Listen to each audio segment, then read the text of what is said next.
live at the Independence Stadium on Saturday, the 7th of July. I'm gonna take over. Afro-Soul Extreme Concert with the U.S. Embassy, featuring Epiphany, all the way from the United States. G, Singate, Jalex, and many more of your favorite Gambian artists. Afro-Soul Extreme Concert in partnership with the U.S. Embassy. Saturday, 7th July at the Independence Stadium. Entry is absolutely free. And the concert will be broadcasted live on 107.6 FM. Let the fun begin.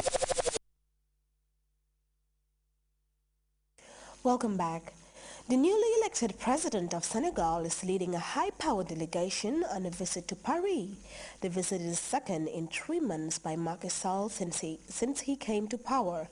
Addressing the press in the French capital, Sall says he discussed with his French counterpart the current instability in the West African region, especially the worsening security crisis in Mali. We have details in this report. President Macky Sall of Senegal is on his second official visit in 3 months to Paris.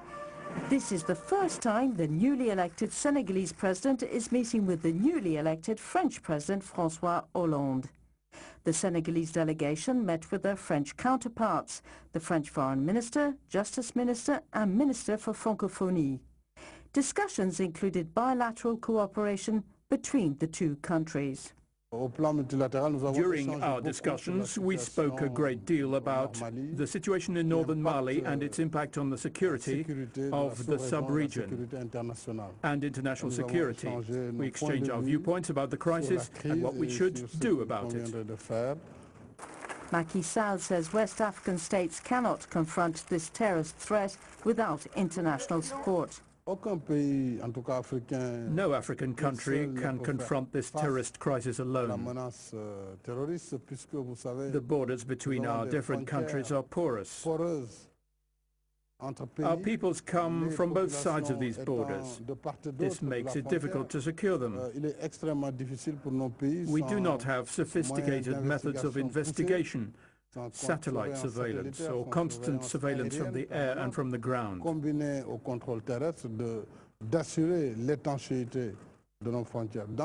This question will or will not be resolved through cooperation with ECOWAS, the African Union and the United Nations Security Council. President Macky Sall will return to Dakar next Tuesday. During his stay, he will be meeting with the Senegalese diaspora living in France.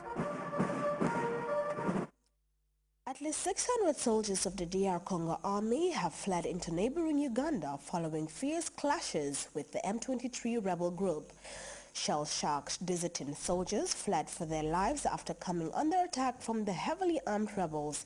And in Sudan, protesters have clashed with the police in Khartoum. The crowd is calling for a reduction of skyrocketing food prices and an end to one-party rule in the country. We have details of those stories and others in this roundup of news. Some 600 Congolese soldiers took refuge these past 2 days on the other side of the border in Uganda following fierce fighting which pitted them against M23 insurgents. The insurgents have gained control of Bunagana on the border with Uganda. The Congolese army has not reported the death toll from the fighting, but the United Nations confirmed the death of one peacekeeper from India who was part of the UN mission in the Democratic Republic of Congo. He was wounded in the fighting, then succumbed to his injuries.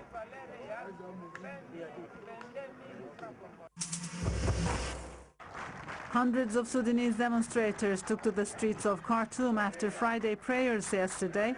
The popular movement, which was launched on the 16th of June by students to protest price hikes, is now backed by a coalition of opposition parties, which is determined to put an end to single-party rule in Sudan.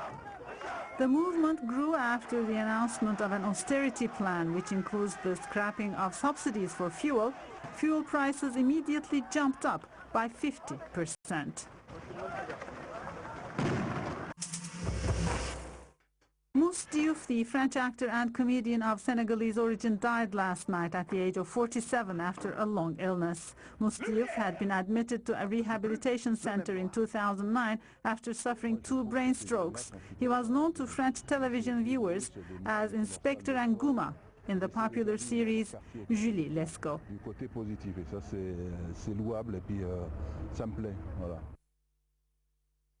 Journalists in Nigeria, particularly in the north of the country, have now become the target of militant groups wreaking havoc in that part of the country.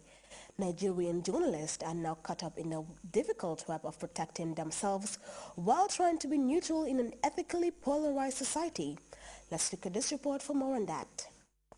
Interviewing eyewitnesses, comparing sources, as he does every day, Femi Adi is exercising his profession as a journalist in Kaduna, a major city in the north of Nigeria. Today he is covering the progress made in repairing this church, which was the target of a suicide attack a few days ago. The recent threats by Islamists are making it very difficult for him to do his job. Some of us have been shortlisted, as possible targets of Boko Haram. 2 months ago, in front of this building housing several Nigerian newspapers, a car bomb explosion killed one person. Since then, journalists have been trying to keep a low profile. What was here was a sticker of the Moment newspaper. It was the circulation vehicle used for the Moment to bring in newspapers from Abuja to Kaduna. And no more sign? Yeah, so they've removed it now to avoid attraction on the car, so that the car will not be a subject of attack. These are some of the signboards. This is this day, and that is the Moment. So they had to remove them. Terrorist attacks are not the only danger Nigerian reporters are facing. In a country ravaged by ethnic and religious tension, it's hard to claim neutrality. Femi Adi is Christian. When the tension is high between the two communities, he has to avoid Muslim neighborhoods. Approximately 7. Anybody could be subject of attack. And that's why we limited ourselves. The Christians are in the Christian areas, then we'll make phone calls to our Muslim bloggers who live somewhere in the Muslim areas to give us information about what is happening there, and then we'll add up to our reports. That's what we'll do for now. Fortunately, a form of solidarity has been established among journalists. They meet every day to exchange information. There is a very strong bond, there is a very strong unity among us journalists, irrespective of Christianity, Islam, or whatever. We are just journalists. We also try our best to be very objective in our reporting, which now brings us back to, protecting ourselves. In 2012, an Institute on Press Security put Nigeria as the 5th most dangerous place in the world for journalists. Well, from Nigeria, we take our second break. The news continues right after.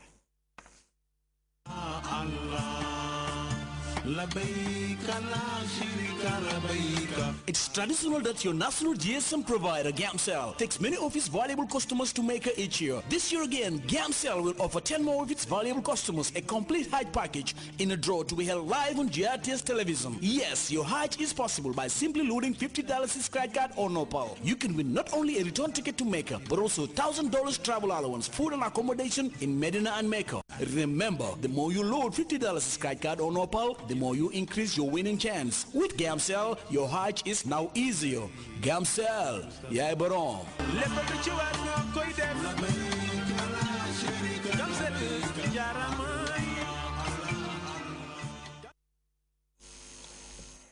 Over to sports, British tennis fans will be looking forward to this summer's Wimbledon men's final when local hero Andy Murray is hoping to become Britain's first men's winner in 76 years.